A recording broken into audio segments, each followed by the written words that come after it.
Hello, this is Philip Blanco, author of the paper Learning About Rockets in Stages, where I explore the dynamics and energetics of rocket staging using a simple model of a two-stage rocket in free space. Join me as we enter the world of spacecraft design and use the rocket equation to compare the performance of various single and two-stage rockets in a way that I hope will be accessible and engaging to students.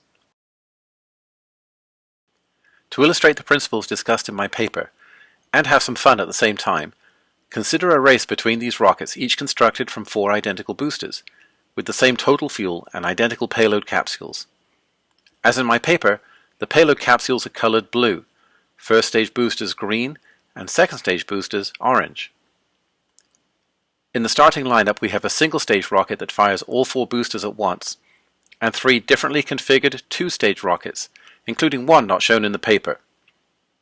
I used a single parameter, beta, to quantify the fraction of the rocket's fuel and structural mass in its second stage. The single-stage rocket has beta equals 0.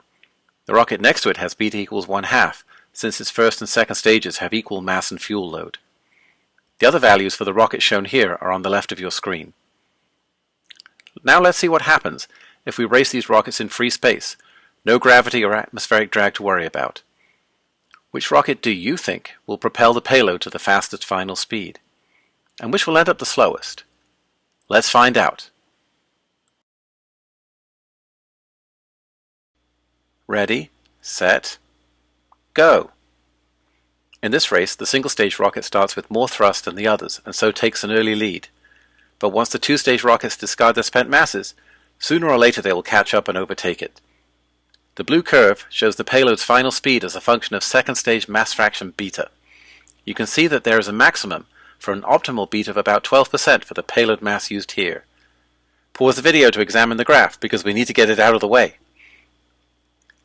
Speeds are displayed as multiples of the rocket engine's effective exhaust speed.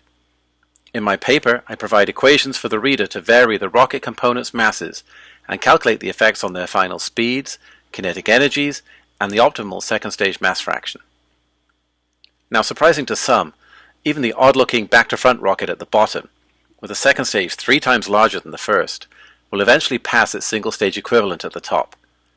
This is because discarding any structural mass is always advantageous, as shown by the rocket equation. Furthermore, once a spent stage is discarded, no more of the fuel's kinetic energy can be invested into it. Well, clearly we have a winner. Were your predictions correct? If not, don't worry, I have a paper for you to read.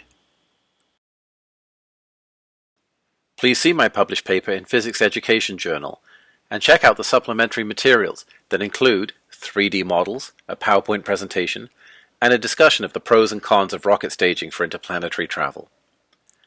Thanks go to Nima Chegini for creating the 3D animation, and to Grossmont College student Jonathon Whitten for simulating the rocket race in MATLAB. Also thanks to you for watching this video. I welcome your comments at the email address provided under my picture.